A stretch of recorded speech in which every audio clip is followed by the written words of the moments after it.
Okay.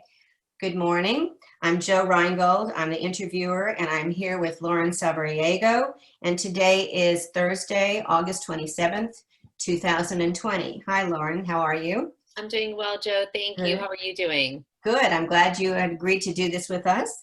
And tell us, what do you know about, for example, your grandparents and your parents' background, where they came from, where they live, where they settled, etc.? Sure. So, my dad's side of the family, ancestors go back to Russia. I know that's what my grandfather used to always tell me is that his ancestors and grandmother both used to say that their ancestors were from Russia. Exactly when, I don't know, but their families both ended up in Pennsylvania. My maiden name is Umansky, so it's Morris and Ruth Umansky, and Ruth's maiden name was Ruth Levine, and she was from Mahoney City, Pennsylvania. And my grandfather, Morris Umansky, was from McKeesport, Pennsylvania. Okay.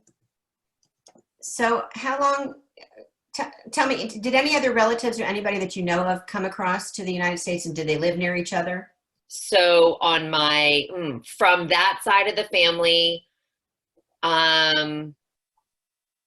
I don't know the answer to that. From that side of the family, I don't know. I know my mom's side also was from Pennsylvania, but came from Poland. Okay. Do you know about when? I Wild guess. I have no idea. No idea when, but they Were were they from, sponsored by anybody, or why did they pick Pennsylvania? Do you know? I think they actually were sponsored. From what I remember, they started in New York and were either sponsored or put in place, because it's kind of interesting that both my mom and dad's parents were from Pennsylvania, all different cities in Pennsylvania. My mom's parents were from Lancaster. They grew up in Lancaster, Pennsylvania. And I remember my grandmother saying to me that her parents were started in New York, came over, in and went through New York, and then were sponsored to go to a family in or go to Lancaster, Pennsylvania. Okay. What did whatever you know of your grandparents and your parents do for a living? So my grandparents, my paternal grandfather was a chemical engineer. He was in the Army as a chemist, and that's Morris Umansky.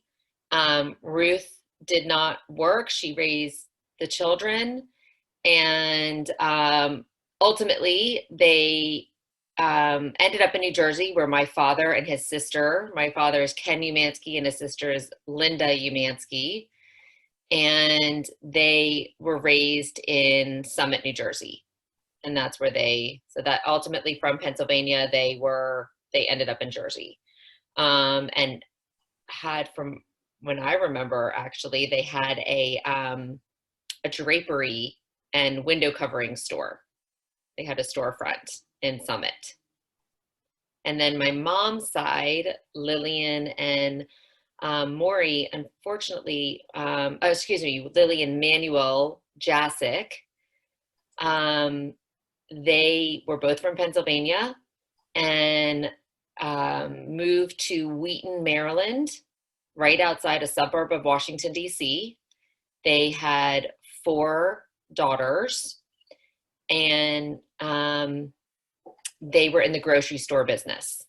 But my grandfather, Manuel, he passed away from diabetes very young. My mom was 15 and left my grandmother with 4 girls and no money, and so it was a harder life. What did she do at that point? So she didn't even know how to drive. I mean, she had to learn how to drive. So she she helped with the grocery store business, ended up losing that, and she opened up a little dinette in an office building. So she was like the lunch store at the bottom of an office building. She opened up a little luncheonette. My grandmother did the same. Oh, really? Yeah. Interesting. Yeah. Yeah. So where did you grow up as a child? And tell us a little bit about your childhood. What was your neighborhood like? What kind of things did you do for fun, etc.? Okay, so we're nomads. So we were nomads, I should say. My dad is in marketing and advertising. So he was in New Jersey. He and my mom met and on a blind date. My mom was living in Washington, D.C., where she grew up, and he was living in New Jersey. And they were introduced by my aunt's college roommate. They introduced my mom and dad on a blind date. My mom and dad ended up moving to New York City, living there for many years. And I was born in Summit, New Jersey. We only lived there for a few months. My parents were building a house in Armonk, New York, in Westchester County. So started there, was there until kindergarten. And in kindergarten, we moved to Pittsburgh.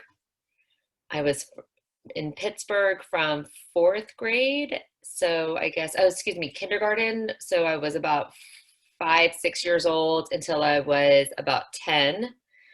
We were in Pittsburgh. And then from 10 through 17, we moved to Knoxville, Tennessee, which was a very interesting time. You know, there was only one synagogue and not a lot of Jews. And that was a much different childhood than certainly being in New York and Pittsburgh. And then we moved to Dallas for my junior and senior year of high school. So basically 17 and 18, I graduated from J.J. Pierce High School and went off to University of Florida for college, and then ended up at George Washington University for my master's degree. So interesting when you say what was my neighborhood like and my upbringing. I was all over. I wasn't in one particular place, but I can definitely say that the Jewish community in all the places that we lived, including Knoxville, because it was so small, the Jews stuck together. Now it was much smaller, and it was a little bit harder for me because there wasn't as many kids. I had, just a few kids in my Hebrew school class and in my Sunday school class, and I didn't totally relate to all of them. And my Gentile friends were all going to, and non-Jewish friends, I should say, as a whole, were going to Young Life and going to other organizations, and I didn't understand why I couldn't do that.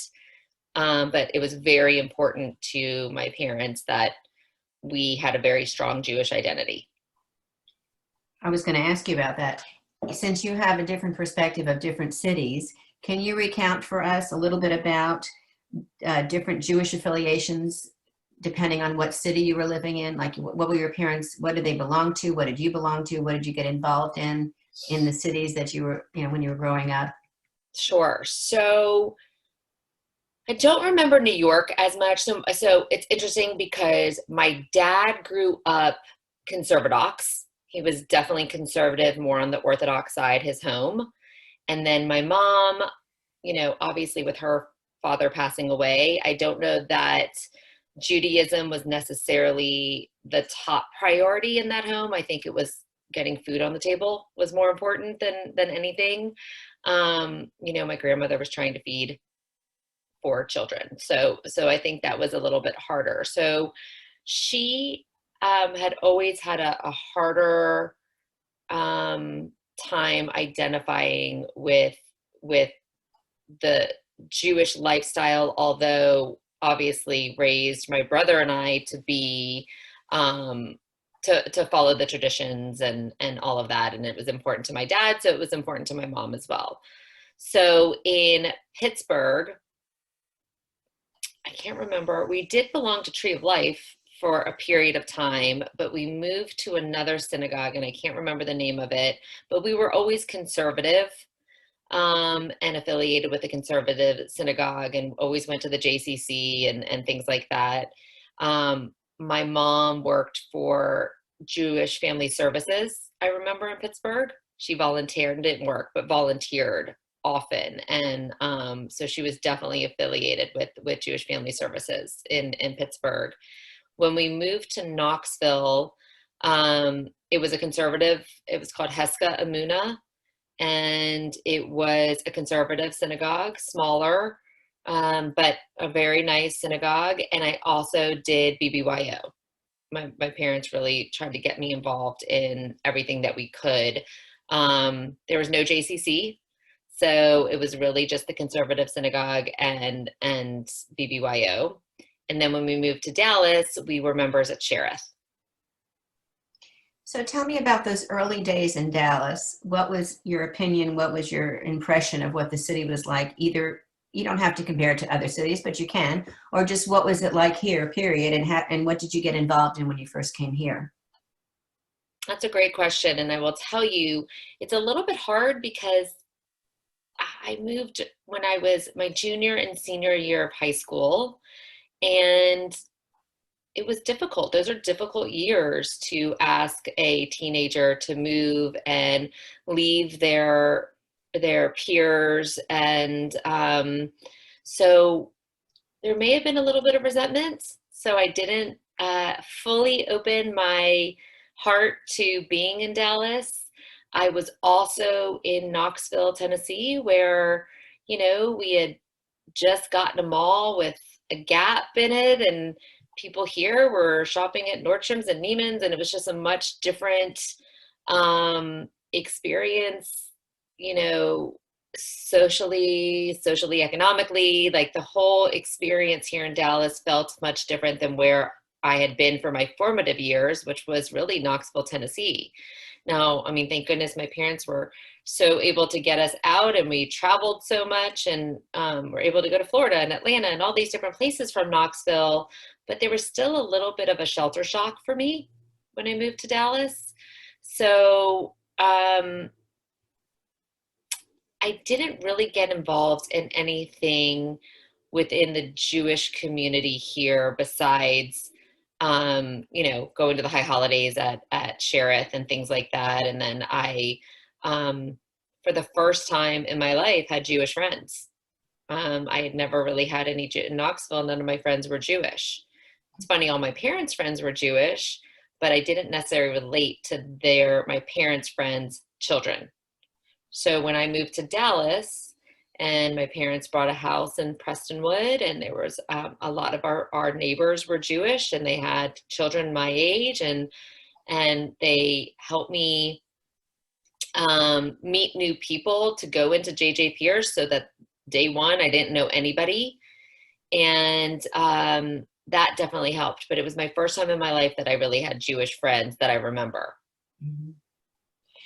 So tell us a little bit about your experiences when you went away to college. How did you pick your college, first of all, and what did you do there? What did you major in? And what were your experiences right after college? Okay, so I, being in Dallas and truly not loving it, I knew I didn't want to go to Texas because I felt like everybody was going to Texas.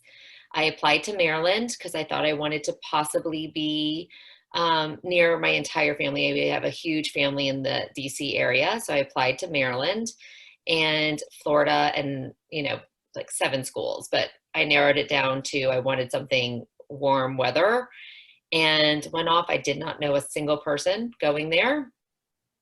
I went the summer session before school started to meet some people, and again, gravitated to the Jewish other students there. I rushed a sorority. I knew I did not want a all Jewish sorority because I had, had a experience with such a mixed group that I just knew I wanted to not be in an all Jewish sorority. So I rushed and ended up at Kappa Alpha Theta, and which ended up the year that I rushed ended up being my rush class was 30% Jewish, which was really like the perfect mix for me. And my best friend in the sorority ended up being a Jewish girl, and we are still very close and today. So had all my boyfriends and everything through college were all Jewish, and it was really the first time that I felt that I belonged to a tribe of people that were going to stick together, and that made this huge university feel small again. And I did, we went to the high holidays at the Hillel House. Didn't really get involved in much anything really in the Jewish world in college, but definitely gravitated to the Jewish population. And then I majored in speech communications, and I was I wanted to be a speech pathologist. And so I graduated with my BA in speech communications and knew I had to get my master's. So after college, I applied and got into George Washington University and received my master's in communication sciences from George Washington University. Okay. Where did you go from there? Did you stay in that area?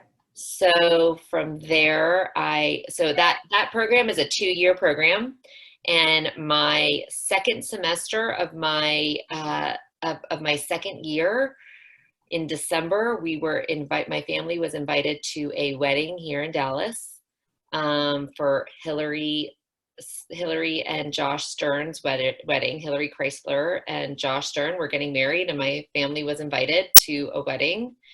And that is where I met Joe, my now husband of almost 16 years.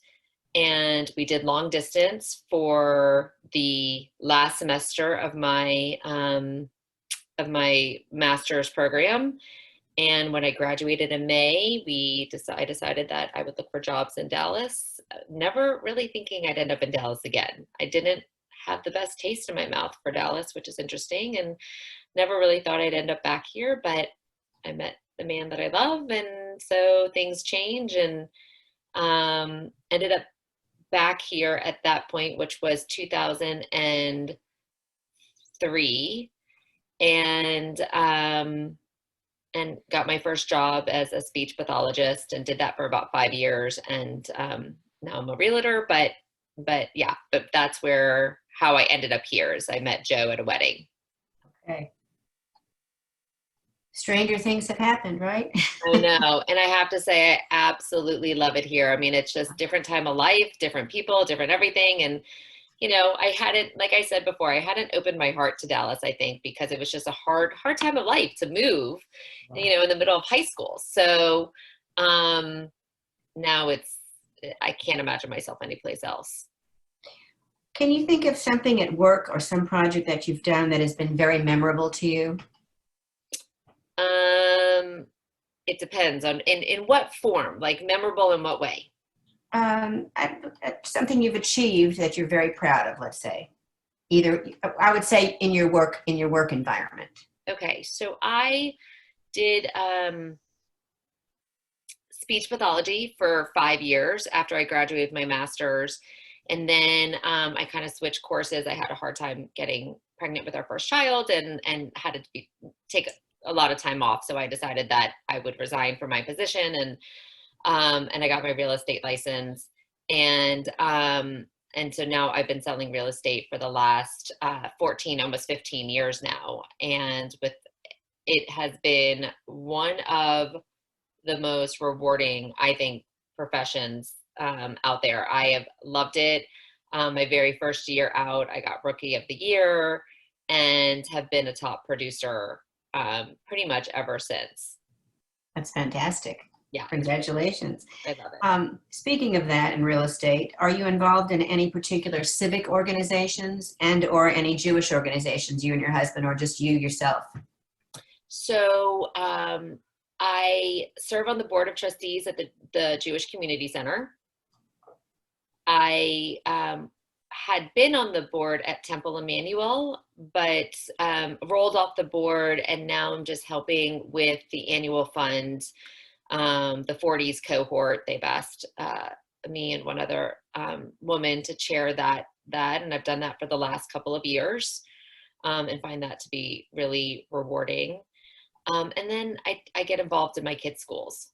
That's really where I kind of spend my time is between work, JCC, Temple, and the kids schools.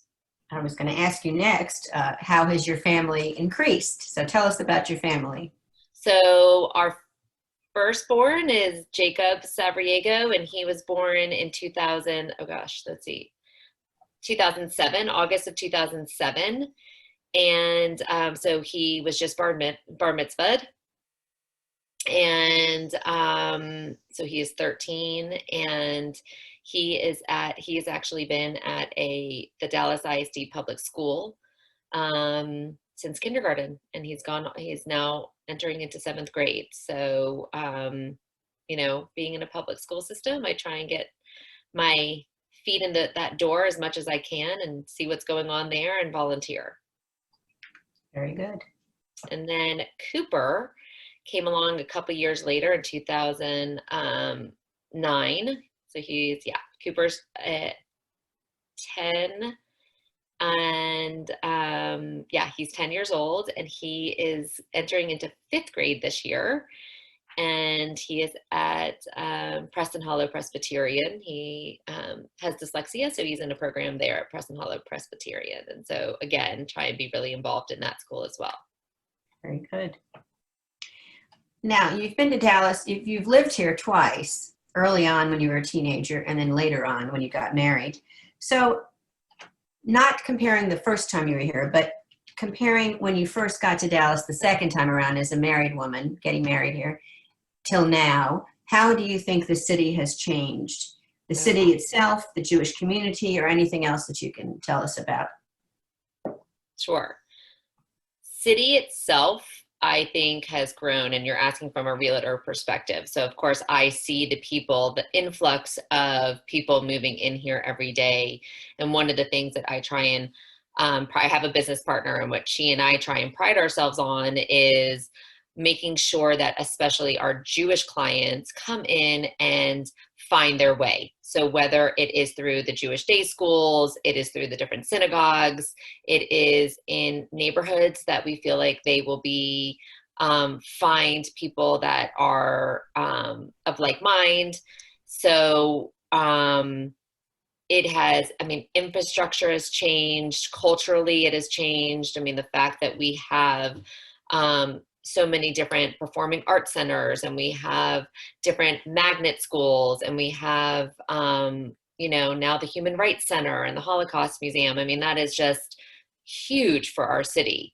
I've always said that Dallas is landlocked, but it has so much to offer, and you can get to the East Coast and you can get to the West Coast in 2 to 3 hours on an airplane, right? It's just so easy versus having to live on the East Coast and trying to get to the West Coast, which takes 6 hours. You could go to Europe for that. So, it's just being in the center of the country lends itself to be very attractive for, I think, people moving in here.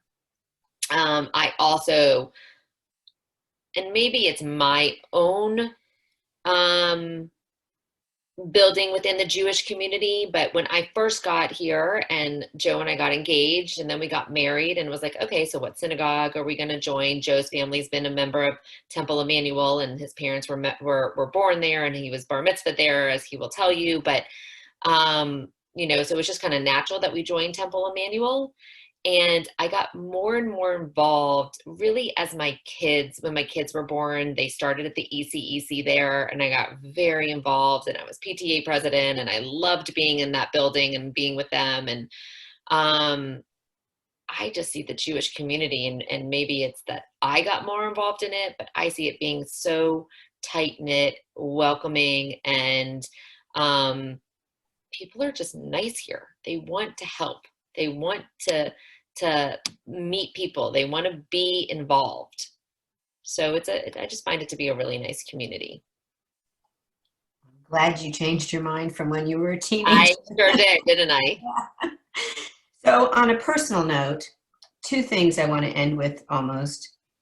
Who do you feel would you consider a role model in your life?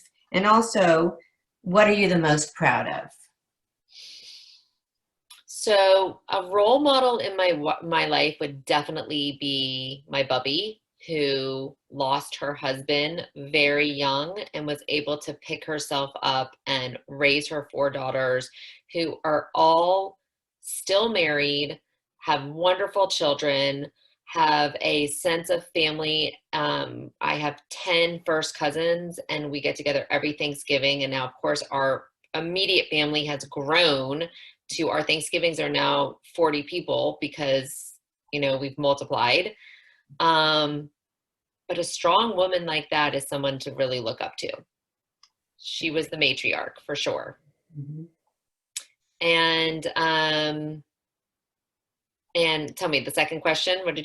What would you consider something you were the most proud of?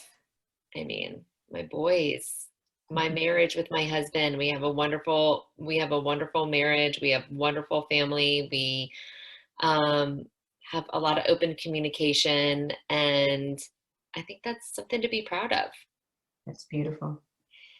Before we conclude, is there anything, Lauren, that you would like to add that we have not touched on, or anything else you would just like to make sure is in this video? No, I think we've definitely hit the highlights for sure.